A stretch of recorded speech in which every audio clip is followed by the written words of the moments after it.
Good. अस्सलाम वालेकुम। वालेकुम सलाम। कैसी हैं आप? आपको आपसे बात करूं या तुम कहूं तो कोई अनकंफर्टेबल तो नहीं होगा? नहीं नहीं, कोई अनकंफर्टेबल नहीं होगा। अच्छा, चलो, थैंक यू यार, thank you for your time. This is recording now. Alright. So अच्छा, मैंने तुम्हारी तस्वीर देखी फेसबुक पे, बाय द वे, तो वही है, वो दबंग स्टाइल में बुलेट प्रूफ जैकेट और वो हेलमेट पहनी। What was that story? कहाँ पर थी तुम? मैं एक्चुअली लियारी ऑपरेशन हुआ था चौधरी असलम की सरबराही में। I was covering that. It was like 10 दिन का वो पूरा ऑपरेशन था कब जो की हमने बात है ये? कवर किया था। ये 2000 मेरे ख्याल से 2011 की बात है ये। अच्छा अच्छा। तो या कैसा रहा वो एक्सपीरियंस लियारी में बुलेट प्रूफ जैकेट के साथ? अच्छा एक्सपीरियंस था। एक्सपीरियंसेस आपके हमेशा अच्छे होते हैं, नो मैटर उस टाइम पे आपको थोड़ी सी डिफिकल्टी ज़रूर फील हो रही होती है, लेकिन जब आप बाद में जाके सोचते हैं एक बिगर पर्सपेक्टिव में, तो वो हाँ। आपके लिए हमेशा पॉजिटिव ही होते हैं। और लियारी में जब चील चौक पे सारी चीज़ें हो रही थी, तो मुझे याद है ख़वातीन इस तरीके से जाती नहीं थी इस टाइप के ऑपरेशन कवर करने। हमने ना। नहीं देखा कि क्राइम सीन के अंदर बहुत ज़्यादा थी, थोड़ी हम्म बहुत थी, बिल्कुल थी, लेकिन इस तरह से कवर नहीं करती थी। हम्म। वो बड़ा अच्छा मेरा एक्सपीरियंस रहा था कि रॉकेट लॉन्चर भी चल रहे हैं, फायरिंग भी हो रही है, and we were there to cover that event.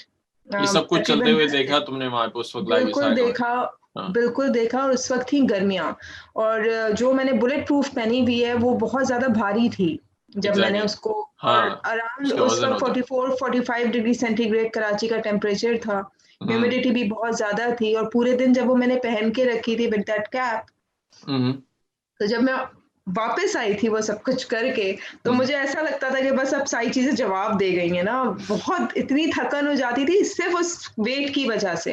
Right. लेकिन बिकॉज़ कि हमें अपनी सेफ्टी के लिए करना पड़ता है सब कुछ। तो when it you was a good when experience. You go इस तरह की इवेंट्स में, जब आप जाती हो, और तुम अभी भी कराची में कवर करती हो, कराची के ऑनेस्टली हालात का किसी भी शहर का भरोसा नहीं होता किस वक्त क्या हो जाए। जाने से पहले, ये while you are covering the stories, एक आई नो, मैं फील्ड में रहा हूँ, शायद इतना ही रहा हूँ जितना अभी आजकल आप लोग करते हैं। एक खास आपको स्ट्रेंथ चाहिए, खास हिम्मत चाहिए वो सब कुछ करने में। उन लोगों को जरा बताओ जो लोग इस फील्ड में नहीं है, नहीं करते, कि कितना मुश्किल है ये सब करना। बज़ाहिर ऑन विजुअल ये बड़ा अच्छा और दबंग लगता है, but while you are covering, कि हर वक्त गोलियां चल रही हैं, उसको उस स्ट्रेस से डील करना, और फिर उसके ऊपर रिपोर्ट भी करना, और specially as a female reporter Karachi के एनवायरनमेंट में। बिल्कुल सही बात है। एक चार्म जब आप स्क्रीन पे देख रहे होते हैं ना किसी को भी इस तरह, तो आपको बड़ा चार्म फ़ील हो रहा होता है कि पता नहीं बड़े मज़ेदार सी जॉब है भी मज़ेदार सी, इसमें कोई शक नहीं है। लेकिन एक बात बताऊँ आफ्ताब कि हम लोग, यानी कि मैं अगर अपनी बात करती हूँ, कुछ चीज़ें आपके अंदर ना इनबिल्ट होती हैं। राइट। लाइक मुझे कभी डर महसूस नहीं हुआ। मुझे थ्रिल ज़रूर महसूस होता था, मुझे डर नहीं महसूस होता था। मैंने, यानी कि जब मैं इस फ़ील्ड में आई, आई नेवर ऑप्ट फॉर कोई ये सारी भी मैं कहती हूँ बीट्स बहुत अच्छी हैं, सॉफ्ट स्टोरीज़ करना या एंटरटेनमेंट की बीट करना, कल्चर की बीट करना, बहुत इम्पोर्टेंट बीट्स हैं। लेकिन पता नहीं कभी इस तरफ दिमाग नहीं गया मेरा। आई ऑलवेज़ लाइक मैं हमेशा पॉलिटिकल साइड पर या क्राइम रिपोर्टिंग की तरफ, इस तरफ मेरा हमेशा से मैं रही हूँ इंक्लाइन कि मुझे ये चीज़ें करनी है as a challenge. I want to this. मुझे बड़ा थ्रिल फील होता है इन सारी चीज़ों को करने में। हिम्मत आपको करनी पड़ती है। आप हिम्मत नहीं करेंगे ना, आप रिस्क नहीं लेंगे, तो आप कभी आगे बढ़ नहीं सकते। You have to take risk. Right. अपने आप की सेफ्टी बहुत ज़रूरी है, बहुत ज़्यादा ज़रूरी है, क्योंकि हम किसी भी जगह जाते हैं तो हमें खबर नहीं बनना, हमें खबर नहीं बनना, हमें खबर देनी है वहाँ की। राइट। ये राइट। बहुत इम्पोर्टेंट होता है, एंड इफ यू वांट कि आप आगे खबर दें, तो आपको अपनी सेफ्टी का खुद ख्याल रखना है, और वो अच्छा, रखना भी चाहिए। मैं खब नहीं, सॉरी इंटरप्ट यू, मैं ये पूछ रहा था कि तुम्हारे अलावा भी, यू सेड मोस्टली क्राइम की बीट आप कवर करती हो, कराची में और कोई फीमेल रिपोर्टर्स हैं आपकी तरह जो क्राइम बीट को इतना एक्सटेंसिवली कवर करती हो जिस तरह तुम करती हो? मैं देखिए मेरी क्राइम, मेरी यानी कि प्राइम बीट नहीं है क्राइम। मेरी प्राइम बीट जो है वो पॉलिटिकल रही है। But if okay. You are covering political beat, तो automatically you are covering crime. Right. आप समझ राइट। गए होंगे, राइट। हाँ। राइट? राइट। एंड एक और रीज़न ये था कि एट दैट टाइम जब मैंने रिपोर्टिंग स्टार्ट की, from the very first day मुझे एमकेएम एज़ अ बीट मिली अपनी। Okay, that's a big back in beat. 2000 यानी कि 2009 के 2008 के आखिर में मैंने एमके मेरे पास बीट थी और वाइल कवरिंग एमके में आप समझ सकते हैं कि आप पॉलिटिक्स भी कवर कर रहे हैं, आप ऑपोजिशन भी कवर कर रहे हैं, आप क्राइम भी कवर कर रहे हैं, आप बहुत सारी चीजें कवर कर रहे हैं। ठीक है, तो मैं और फिर उस जमाने में क्योंकि इतने कराची में तवातुर के साथ इतने धमाके होते थे, रोजाना हर थोड़े दिनों बाद स्ट्राइक्स होती थी, पुरतशद्दुद स्ट्राइक्स होती थी। ये भी नहीं है कि सिर्फ चीजें बंद हो गई हूँ, जलाओ घिराव होता था, लोगों को मारा जा रहा होता था, वो सारी चीजें आपको कवर करनी होती थी। और अल्लाह का शुक्र है कि मैंने जिन भी ऑर्गेनाइजेशन में काम किया, मुझे एक स्पेस दी गई काम करने की और मुझे एज अ जर्नलिस्ट डील किया गया। मेरे जेंडर को बीच में नहीं लेकर आए और मैंने भी प्रूफ करके, ऑब्वियस सी बात है जब आप पे ट्रस्ट होगा ना तो आप अपने आप को प्रूफ भी करेंगे, तो प्रूफ भी किया इन अ वे। राइट, और बहुत सारे मसले तो वो बाद में बताऊंगी। राइट, नहीं मैं उसी पे बात करना चाह रहा हूँ कि चलो दैट्स गुड कि प्रोफेशनल एनवायरनमेंट में आपको वो स्पेस मिला जो सबको मिलना चाहिए।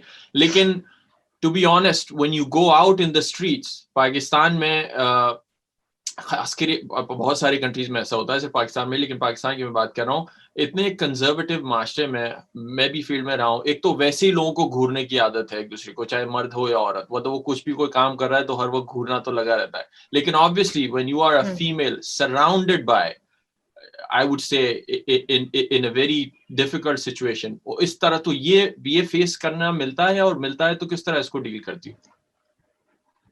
बिल्कुल, ये फेस करना मिलता है। अच्छा, घूरना तो यहाँ की आप समझे कि एक सकाफत हो गई है नेशनल पाकिस्तान स्पोर्ट की है। कि जब कोई निकला हुआ है फील्ड में, हाँ बिल्कुल, it's like a culture here कि बस कुछ भी हो, कोई भी ऐसी चीज हो रही होती ना तो लोगों की घूरने की आदत खत्म नहीं हो सकती और आप कर भी नहीं सकते, और फिर उस चीजों को मैं एक वो बनाकर मैं आगे ना बढ़ूं, ये तो नहीं हो सकता। मैं इसीलिए यहाँ पर भी मैं यही कहूंगी कि हमारी बाकायदा जो लड़कियों की है ना, वो इस हवाले से ट्रेनिंग होनी चाहिए कि आप जब फील्ड में जाते हैं इन सारी चीजों का कैसे सामना करेंगे, बिकॉज आपको अपने माइंड को बहुत रिलैक्स रखना पड़ता है इन ऑर्डर कि आप सही। अगर मैं इधर उधर की चीजों पे अपना ध्यान लगा दूंगी तो I will not be able to gather a proper news जिसमें सारी ढूंढने वाली बात पे ये है कि मैं ऐसे लोगों को जो इस तरह से मैं इतना ज्यादा खाते में नहीं लाती हूँ,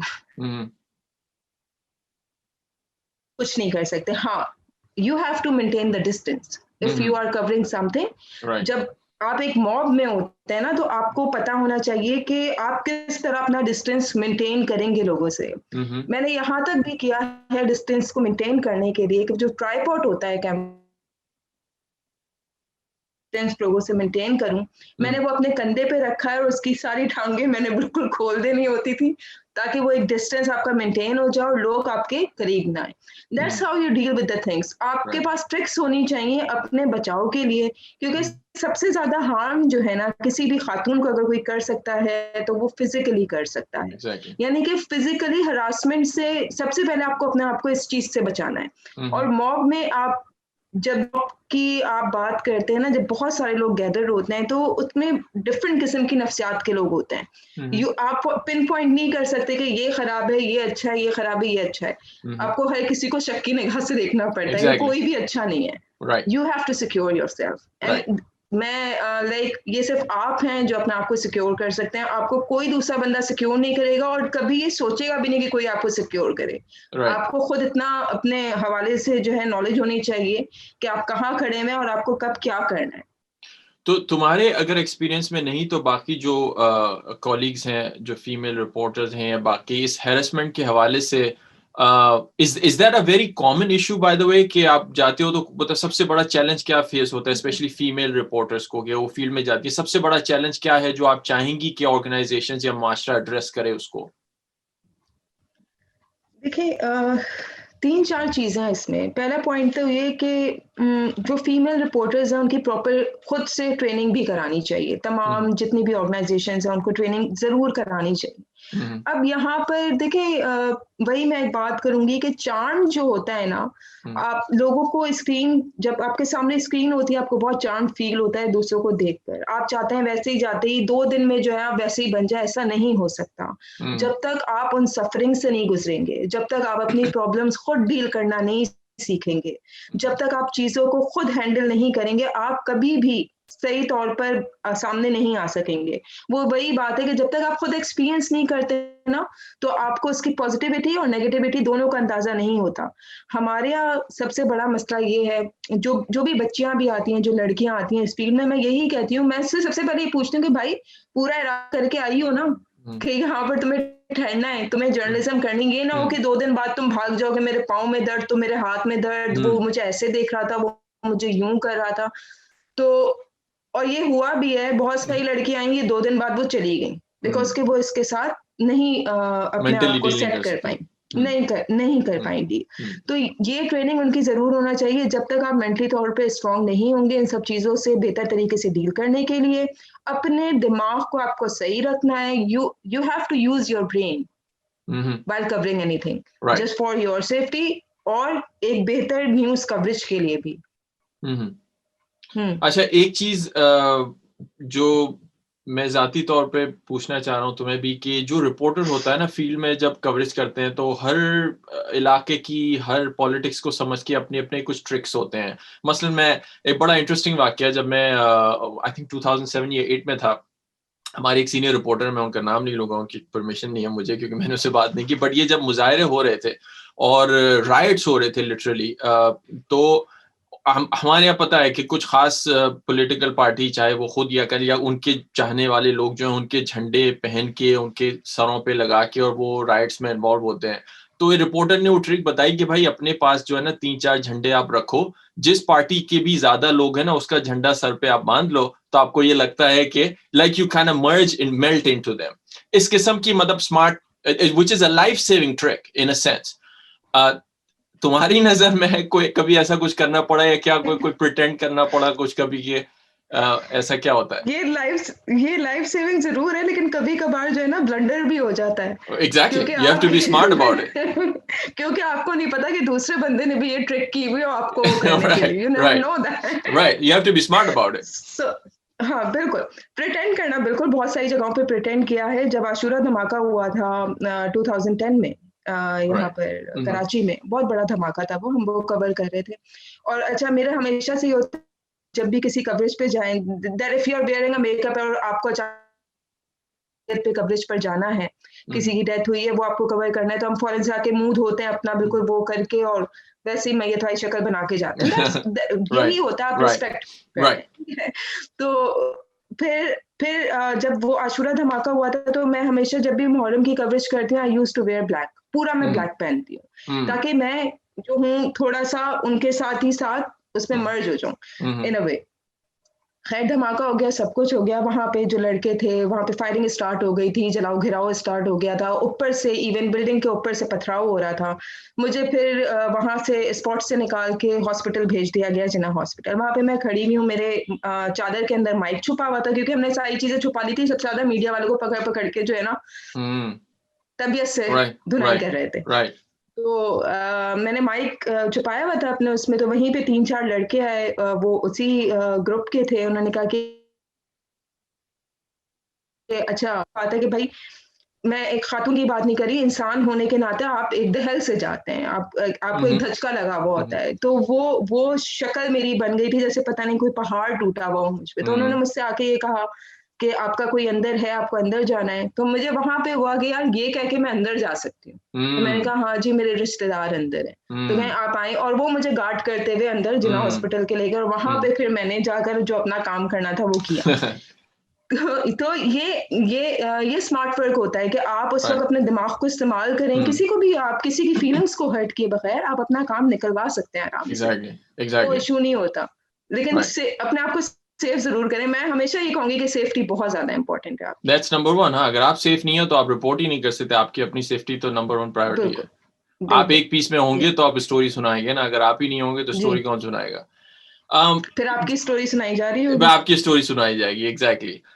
एक टिपिकल रिपोर्टर की दिन किस तरह गुजरता है? I know it for a fact, you know it for a fact, but जो लोग नहीं जानते, generally I want to know कि जो लोग इस फील्ड में आना चाहते हैं या समझना चाहते हैं इनसाइड, कैसे पूरा दिन निकलता है एक रिपोर्टर का जॉब पे? अच्छा, डिपेंड करता है कि आप किस फील्ड में यानी कि किस बीच में काम कर रहे हैं। ठीक है, जो पॉलिटिकल करते हैं रिपोर्टिंग या जो क्राइम रिपोर्टिंग करते हैं, तो वो बिलीव करें वो 24 आवर्स जॉब है।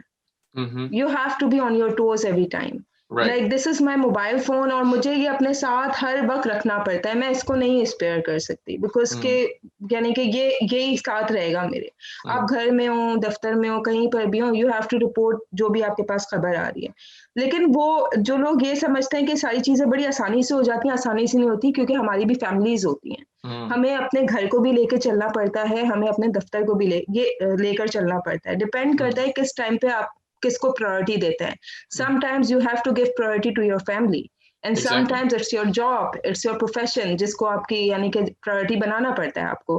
तो डिपेंड करता है कि किस टाइम पे आप किसको तरजीह देते हैं, वो आप देखेंगे ना कि किस वक्त किसको तरजीह देनी है, उस लिहाज से आप चलेंगे। और कभी कभार इतना एग्जॉस्ट हो जाता है, इतना एग्जॉस्ट हो जाता है कि मैं बिल्कुल ये बात कहूंगी कि बंदा कहता है कि यार सब कुछ छोड़ छाड़ के ना बस भाग जाओ। Right. ठीक है, आप ऐसी स्टोरीज हम कवर कर रहे होते हैं कि आपका दिल बिल्कुल खत्म हो चुका होता है। हमें तो जैसे पब्लिक जो हमें समझती है ना कि मीडिया वाले बिल्कुल इनसेंसिटिव होते हैं, उनको कुछ फील नहीं होता, वो इस तरह बोल देते हैं। जस्ट आस्क अस कि हम क्या क्या चीजें अपने बेयर कर रहे होते हैं, कितने इमोशंस को छुपाए हुए होते हैं। Because at the time when I was like, मैं जब माइक पकड़े हुए होती हूँ ना, तो मैं अपने आंसू नहीं शो कर सकती। मुझे बड़ा प्रोफेशनल अपने आप को दिखाना पड़ता है। मुझे उस फीलिंग को जो मैं अंदर फील कर रही होती हूँ, मैं उसको इस तरह से नहीं बता सकती। लेकिन कभी कभार ऐसा होता है कि आप बिल्कुल ही अपना जो है ना आप छोड़ देते हैं। Exactly. चीजें आपके सामने आती हैं जो आप कवर कर रहे होते हैं।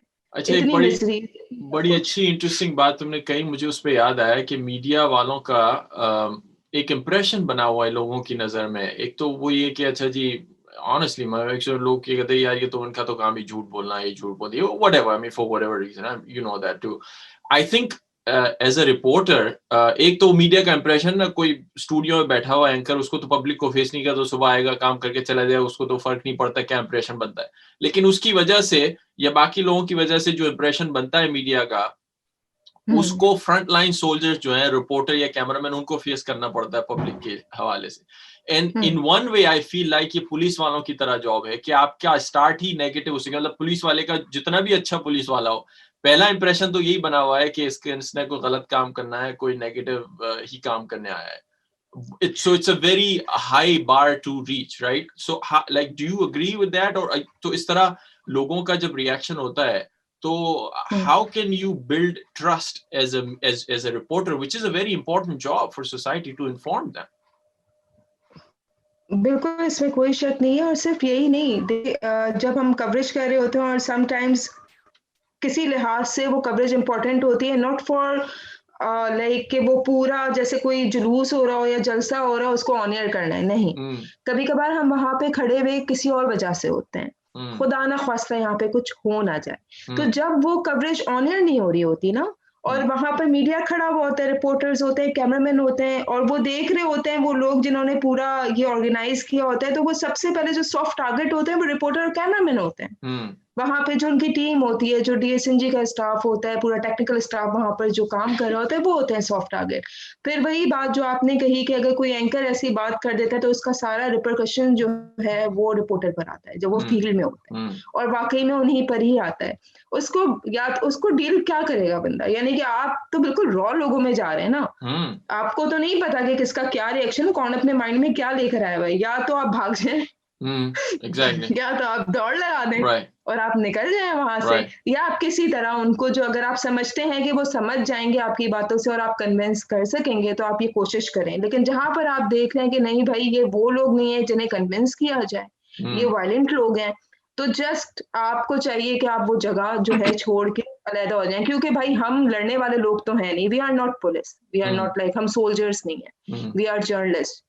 हमारा काम है इंफॉर्मेशन को गैदर करना, हमारा काम है इंफॉर्मेशन देना लोगों को, लड़ना तो काम है ही नहीं ना हमारा। तो मैं तो सिर्फ यही वो कहती हूँ कि जहां पर आपको ऐसा फील हो रहा है कि भाई कोई बहुत ज्यादा आपके यानी कि नहीं समझ पा रहा आपकी चीजों को, कि आपकी गलती नहीं है ये चीज, कि आप किसी चीज को ऑनियर करें, हमारे इख्तियार में नहीं होता, ये इख्तियार मैनेजमेंट का होता है जो ऊपर बैठी हुई है, ये उनका इख्तियार है। हम तो सिर्फ कवरेज के लिए होते हैं, कोई खबर देने के लिए होते हैं। राइट।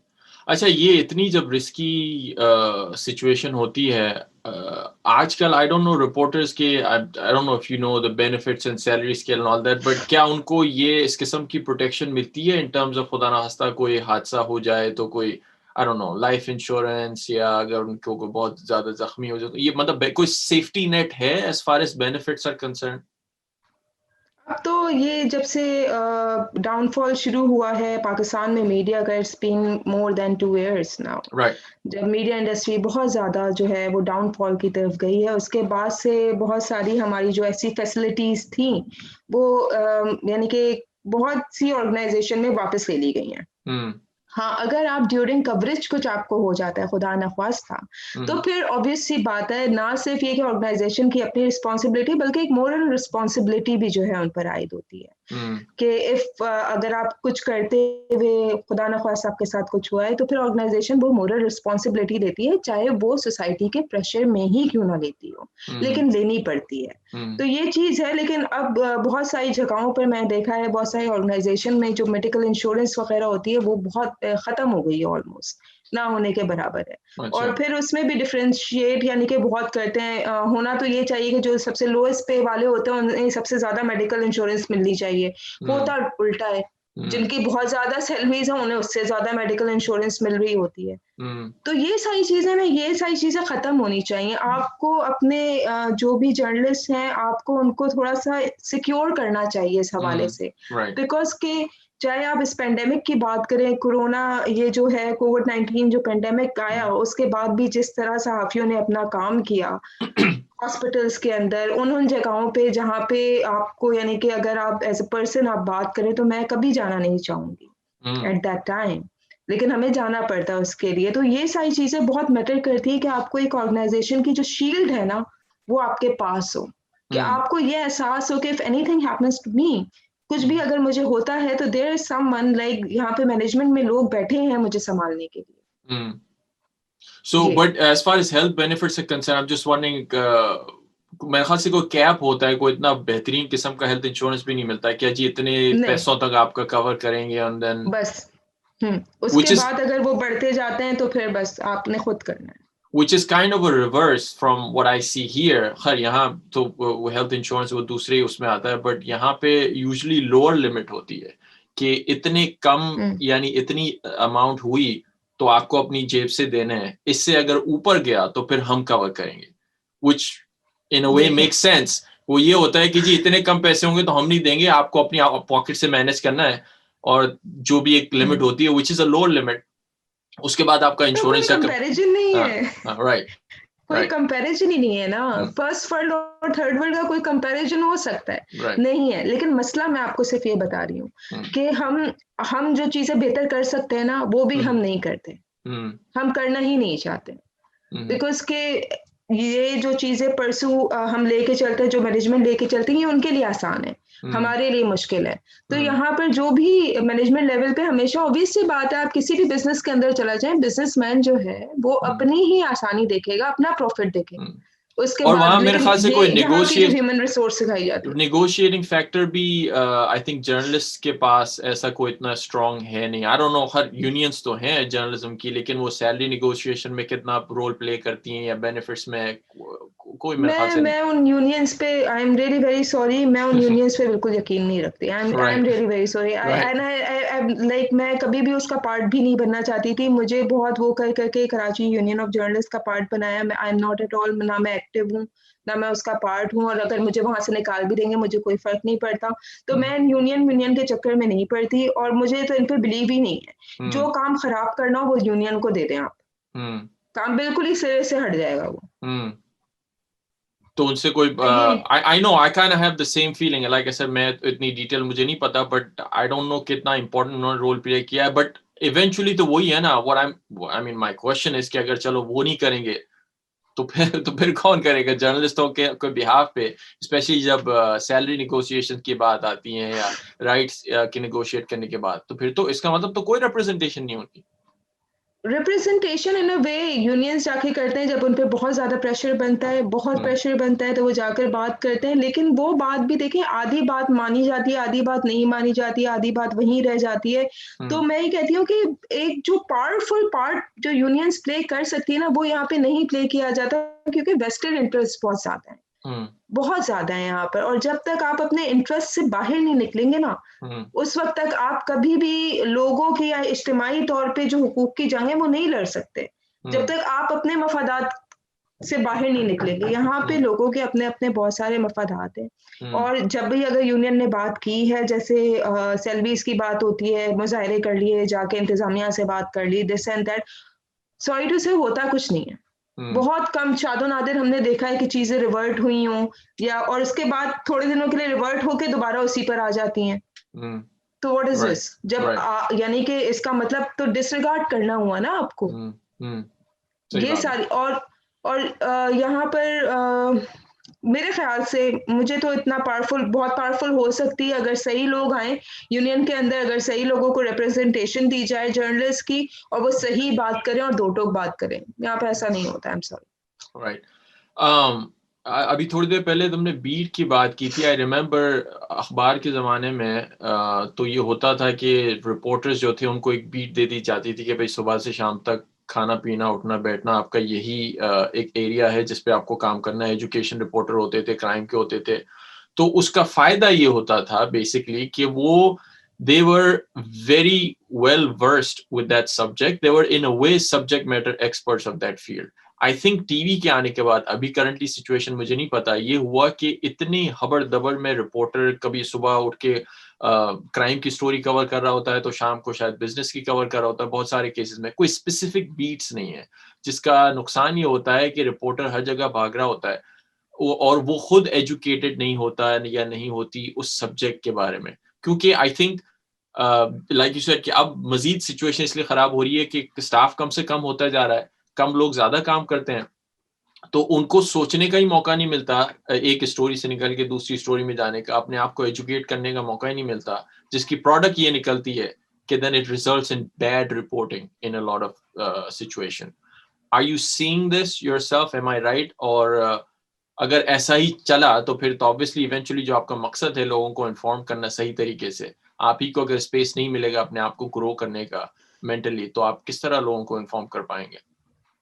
बिल्कुल सही बात है। यहाँ पर यही चीज़ जो है मुख्तलिफ ऑर्गेनाइज़ेशन में की जा रही है। पहली बात तो ये कि जब पहले रिक्रूटमेंट होती थी ना, तो हम लोगों की तालीम को बहुत ज़्यादा अहमियत देते थे। लाइक यहाँ जब मैंने अपनी जॉब स्टार्ट की है एज़ अ जर्नलिस्ट, मैं रिसर्चर आई थी, ARY से मैंने स्टार्ट किया था, मैंने अपना मास्टर्स कंप्लीट किया, देन मैंने यहाँ पर अप्लाई किया। अच्छा, अब आप बच्चों को देखें, बहुत सारे ऐसे जर्नलिस्ट आपको मिलेंगे जो कि सेम फील्ड के भी नहीं हैं और इतना पढ़े हुए भी नहीं हैं, ठीक है? चलें आप एजुकेशन को, अब वो और बहुत एक्सपीरियंस है वो, अब वो बहुत एक्सपीरियंस है, ठीक है? चलें आपने एजुकेशन को साइड पे रख लिया। अब क्या आपने इतनी कम तादाद कर दी है कि मोस्टली कवरेज रिपोर्टिंग हो रही होती है। प्रेस कॉन्फ्रेंसेस हो गई, वहाँ भगा दिया। कोई एक वाकया हो गया, वहाँ भगा दिया। जो इन्वेस्टिगेटिव जर्नलिज्म थी हमारे उसके अंदर, वो चीज़ बिल्कुल खत्म हो चुकी है। इन्वेस्टिगेशन की तरफ तो हम जाते ही नहीं है क्योंकि उनको वो टाइम ही नहीं मिलता। अच्छा, अगर किसी को टाइम मिलता भी है तो उसकी वो अप्रोच भी नहीं है।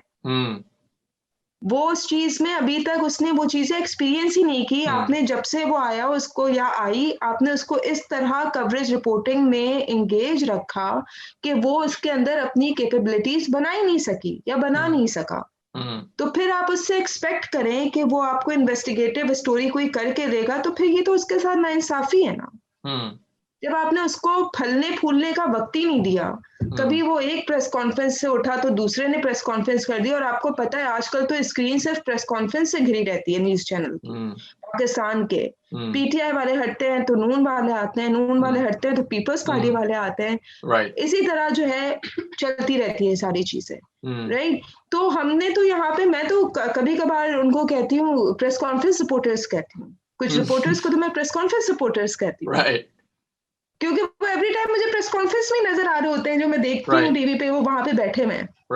एक्चुअल स्टोरीज की यू आर एब्सोल्युटली राइट कि एक्चुअल जो स्टोरीज, और बाय स्टोरीज से मेरा मुराद ये नहीं है कि सिर्फ लोगों के इमोशंस ही हर वक्त दिखाना या वो नुसरत फतेह अली खान का कोई म्यूजिक रिपोर्टर पैकेजेस पे लगा देना. बाय स्टोरीज आई मीन के explaining the issues that really affect them कि जी ये स्टोरी है तो इसका मतलब क्या है, आपकी जिंदगी पे इस तरह कैसे फर्क पड़ सकता है. It's sort of an educational process.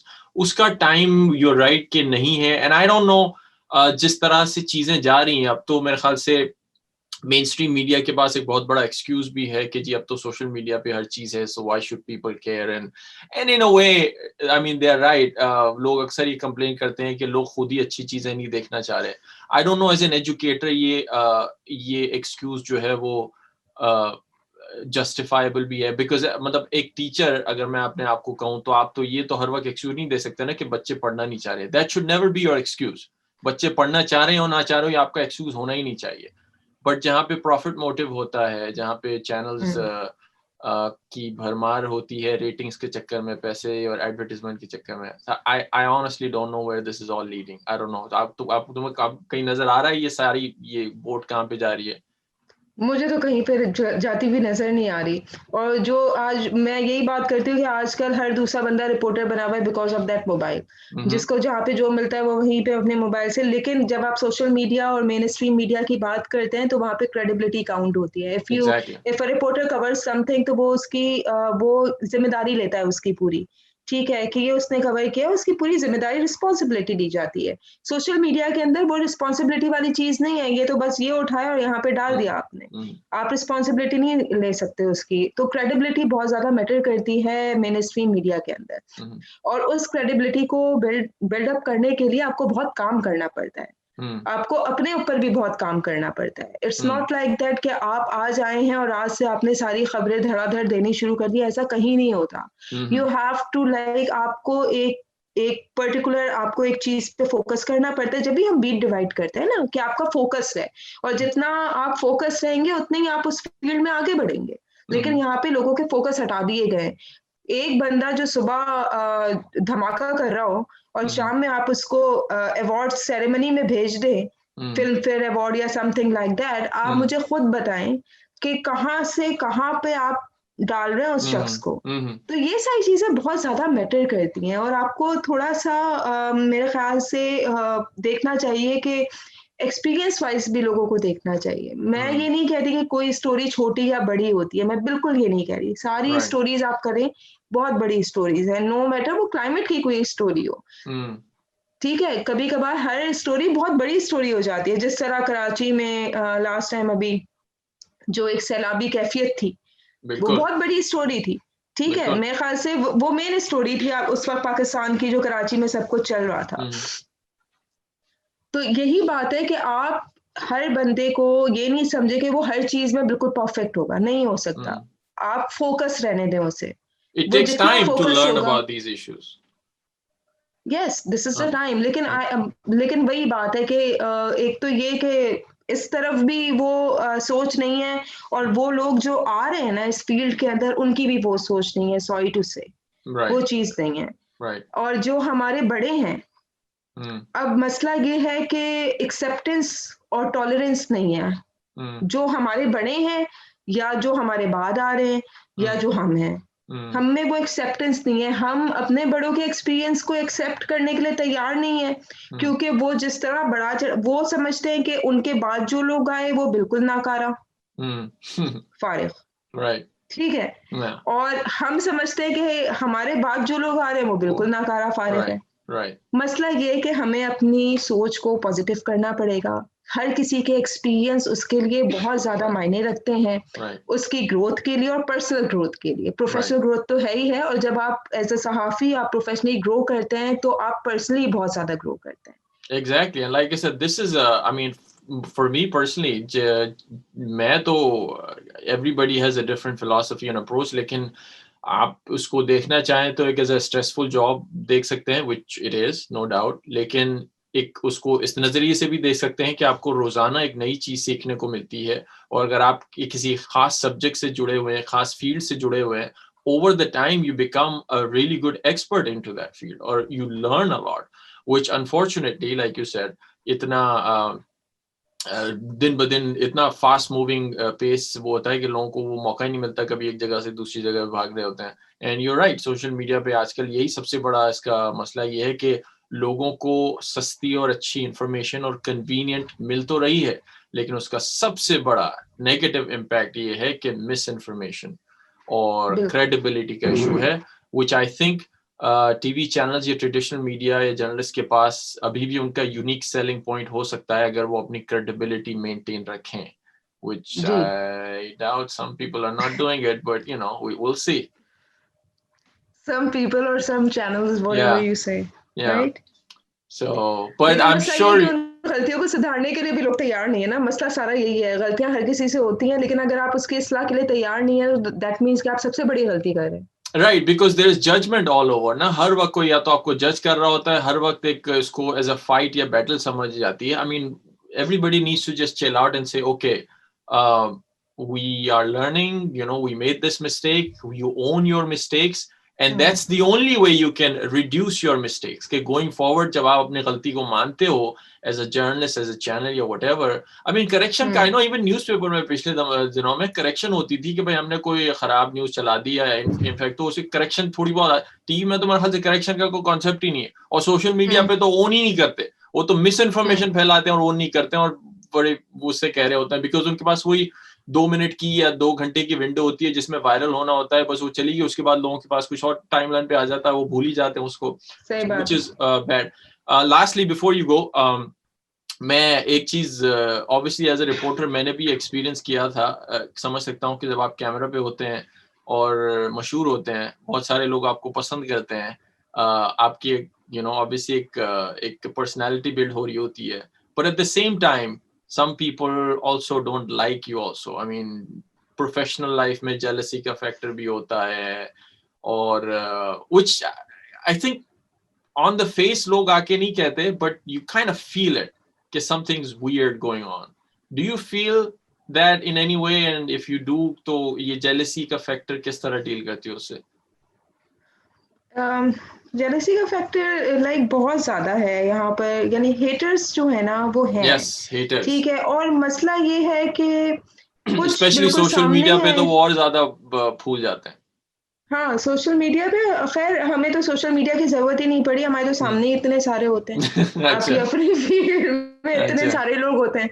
अच्छा, मसला ये है कि कुछ आपके बिल्कुल सामने आपको पता है कि ये आपसे यानी कि सही नहीं है, दे आर नॉट लाइक वो आपके लिए सही नहीं सोच रहे, और कुछ ऐसे हैं जो कि हर वक्त आपको तनकीद करते रहे, एवरी टाइम आपको तनकीद का निशाना बनाते रहे बिला वजह का. जब आप हर जगह से अप्रिसिएशन ले रहे होते हैं और एक शख्स या कोई एक ग्रुप आप पे सिवाय तनकीद के कुछ नहीं कर रहा, तो फिर आपको पता चलता है कि दाल में कुछ काला है. अच्छा, ये जो हेटर्स है ना, मैंने इनको बहुत बदलते हुए देखा है. मैंने अचानक से जब आपको लाइक अभी कुछ दिनों पहले मैं एक चैनल की ब्यूरो चीफ बनी थी कराची की. जब मैं वो बन गई तो मैंने उनके जो इमोशंस चेंज होते हुए देखे अपने लिए, वो बड़े शॉकिंग थे मेरे लिए. तो वो जो 3 इडियट्स वाला अच्छा नहीं निकलता दिल से, वो फीलिंग आती थी, अच्छा यानी कि ये मेरे बारे में ये कह रहे हैं, ठीक है. तो वो सारी चीजें हैं, और हेटर्स बहुत ज्यादा होते हैं, और मैं सिर्फ उनको इग्नोर करती हूँ. मेरे पास सिर्फ एक ये है कि मैं उन्हें इग्नोर करूं. I don't get them on my nerves at all, क्योंकि मेरे पास ना इतना टाइम है, ना मेरे पास इतनी एनर्जी है कि मैं उनमें वेस्ट करूं. वो और उनके ये जो हसद जलन है ना, इसने मेरी पर्सनालिटी को, मैं तो शुक्रिया अदा करती हूँ, उनकी इन चीजों ने मेरी पर्सनालिटी को स्ट्रॉन्ग किया है. उनकी पर्सनालिटी को जो कुछ किया हो, लेकिन मुझे बहुत स्ट्रॉन्ग किया है. मुझे बता दिया कि ऐसे लोगों से डील कैसे करना है. तो मैं तो उनको थैंक्स कहती हूँ, भाई थैंक यू कि आपने मुझसे जो है नफरत की. No, that's a really good approach, and I know for anybody it's जो लोग सुन रहे हैं it's easier said than done, लेकिन ये करना बहुत मुश्किल होता है. इसके लिए एक consistency चाहिए कि लोगों को ignore करना इतना आसान नहीं होता, but that's the only way. I think that's the only way to deal with it. Like I said, किसी ने बड़ी अच्छी कहावत, I don't know who said it but I still remember it, कि haters are going to hate and creators are going to create. तो आपको ये decide करना है कि आपको हेटर बनना है या क्रिएटर बनना है, राइट? किरण खान, बहुत बहुत शुक्रिया आपके वक्त का. Stay safe, keep on doing the good work, and thank you so much. Thank you. Thank you. Okay.